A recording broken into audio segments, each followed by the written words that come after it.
በዘንድሮ ፋሲካ በዓል እንግዲህ የተለያዩ ከብቶች ለገበያ እየቀረቡ ነው። ከነዚህም ከብቶች መካከል የጅሩ ከብቶች ከፍተኛውን ዋጋ ይዘዋል። በተለያየ ጊዜ እንደሰማነው ከሆነ የጅሩ ሰንጋ በተለያዩ ገበያተኞች እንዲሁም ነጋዴዎች ዘንድ እጅግ በጣም ተፈላጊና ተወዳጅ እንዲሁም ስጋቸው ጣፋጭ ነው ተብሎ ነው የሚታሰበው።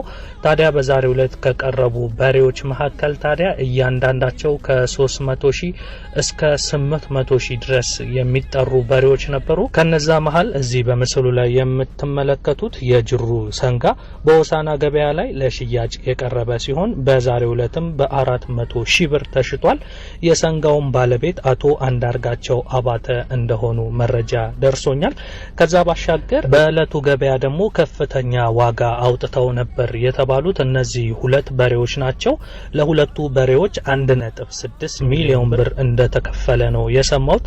ያ ማለት እያንዳንዳቸው በሬዎቹ በ800,000 ብር ነው የተሸጡት። ከዚህ ባሻገር የተለያዩ እንዳልኳችሁ ከ350,000 እስከ 800,000 ብር ድረስ የሚሸጡ የጅሩ ሰንጋዎች በገበያው ላይ በከፍተኛ ዋጋ ሲሸጡ እንደዋሉ ነው የሰማሁት።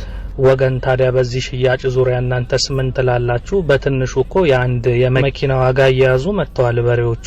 ለነገሩ ሞንደል ሲሉ ኤንትሬ ሲኖትራክ እንጂ የሚመስሉት እውነትም በሬ አይመስሉም። ምክንያቱም ደልደል ያሉ ናቸው።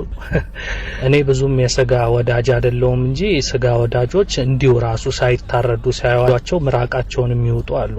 የዚህን ቁርጥ መብላት ነበር የሚል አይጠፋምና ለማንኛውም የዘንድሮ የፋሲካ የበዓል ገበያ ምን ይመስል እንደነበር እስኪ ደግሞ ትንሽ ሹክ ልበላችሁ ብዬ ነው። ዋጋቸውን ስሰማ ትንሽ ገርሞኝ ስለነበር እስኪ እናንተም አጃይብ እንድትሉ ነው ያቀረብኩላችሁ። ለማንኛውም ይሄ ሳምንት የበዓል ሳምንት እንደመሆኑ እንግዲህ ከበዓል ጋር የተያዙ ሌሎችም መረጃዎች ሰሞኑን ማቀርብላችሁ ይሆናል። ለዛሬ ግን በዚህ ያበቃለሁ። መልካም ጊዜ።